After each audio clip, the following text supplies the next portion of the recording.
Hi there, this is Ankush Anand from WP Studs, and today we are on the module 1 and lesson 3rd of the internship program, where we are going to today learn about how you can create websites.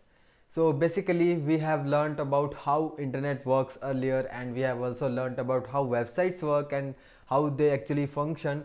And today in this video we are going to see how you can create a website. This is not going to be just about WordPress. This is going to be about how you can, what are all the methods that you can create websites with, so that you know that this is not the only method. WordPress is not the only thing that you can learn if you want to really explore the world of web development. So today this is our topic, and here we are going to start it right away. So without any delay, and we are just going to start it now. So let's go to my screen, and here you have already uh, you have already seen that I have told you in the last lesson that websites are created using like multiple languages, where there are some front end languages, there are some back end languages, server side languages, and all of the things I told you. There are dynamic websites, static websites. So we know a lot of stuff now about websites. So all websites can be created using multiple coding and programming languages. And even though you are using WordPress, like CMS like WordPress, or maybe a page builder like Wix or something, you are still actually using the coding. You are not actually coding that, but still there is coding involved in that. So basically all the websites will always have the coding in it. Okay, so here in the last class we learned about the server side and front end and back end languages, and here you know now that HTML, CSS and JavaScript are three languages that are on the front end, and where on the back end there are multiple languages, programming languages like PHP, .NET, Python, SQL, .asp and a lot of others as well. So now let's dive a little bit deeper and see what is the thing. So earlier we learnt that there are two types of websites, where one is the static websites and other one is a dynamic website. So we already know that, right? And we already know this one as also that like websites, whenever you create a dynamic website, all the files will be split into multiple like all the design and content, everything will be split into multiple files and databases. So now we have a basic idea about how websites are created. Okay, let's see what are the three major methods of creating websites. So the first one is by coding and programming. Of course, that is the most used methods out there. Whenever a business is really serious about doing something, they will definitely go for a custom coded website. Custom coded websites can be done using HTML, CSS, JavaScript, PHP, MySQL, .NET, Java and Python and Ruby and a lot more languages out there. There are frameworks, there are like other things that can be used, and now when this thing is needed, it is basically suitable when like a business need very customized website, and they want to like something specific that no other CMS or no other like platform is offering them. Also because this is custom coded, it means you can do everything. You have like complete freedom of customizability and creativity. You can create whatever you want and however you like it.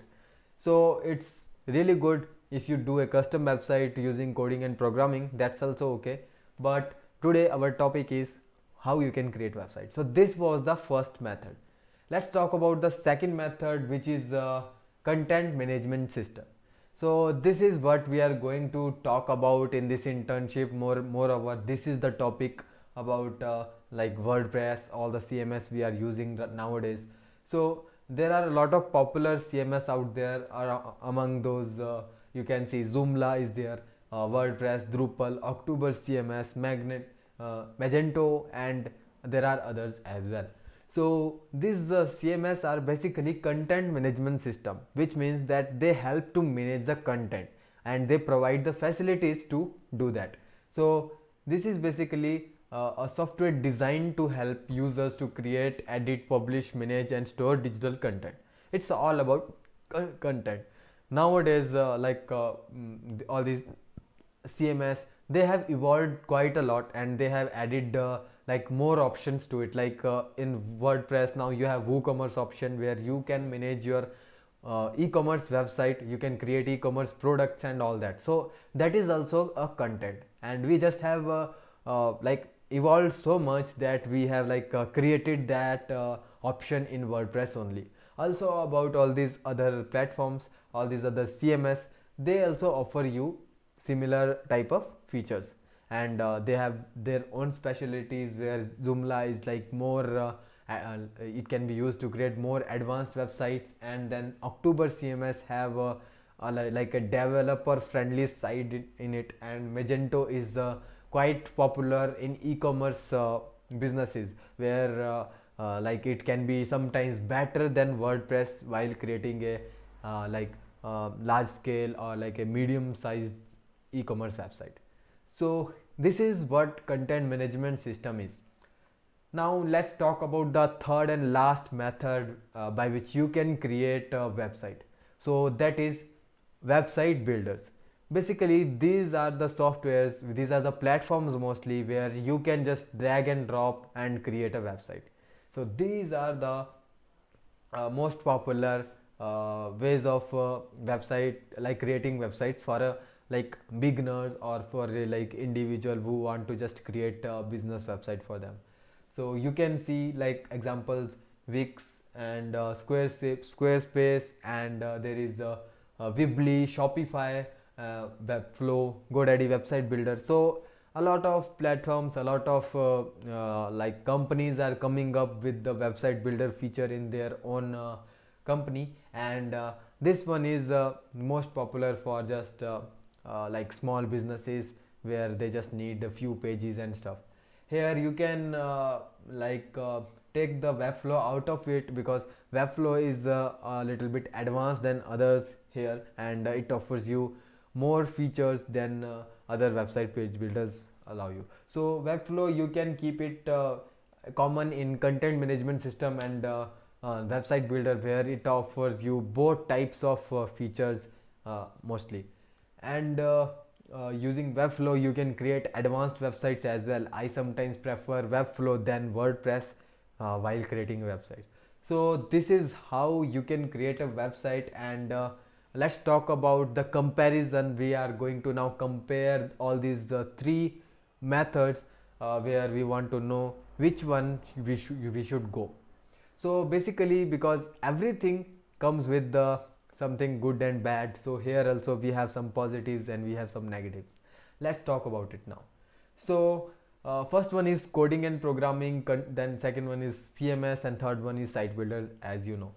And here the coding offers you more customizability where you can do everything, and then CMS a little bit less, and then like inside builders very less customizability.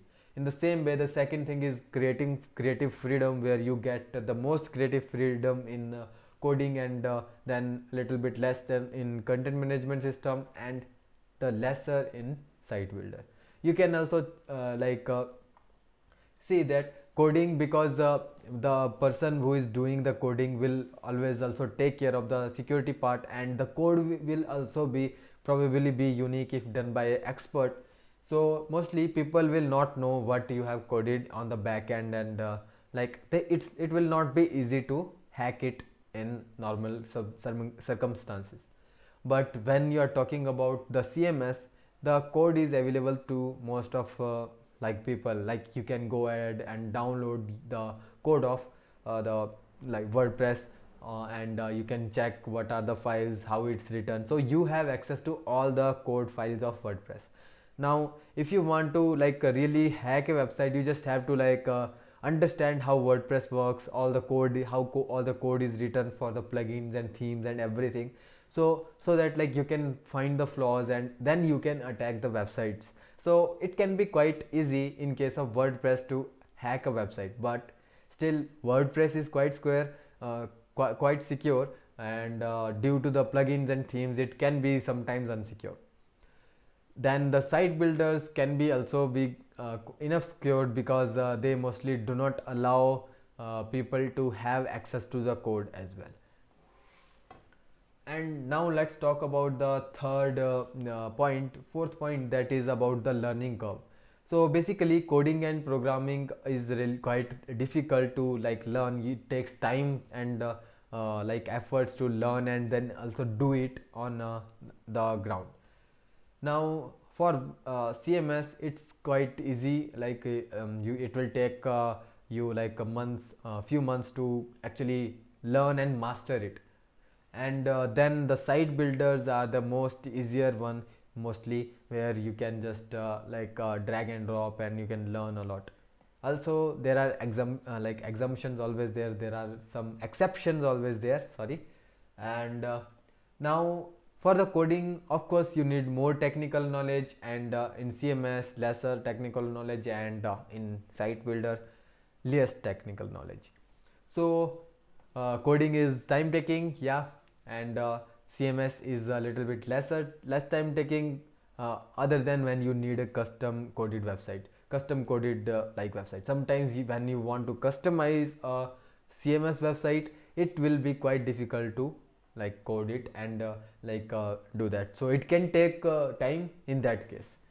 And the site builders will take the least time, as I told you.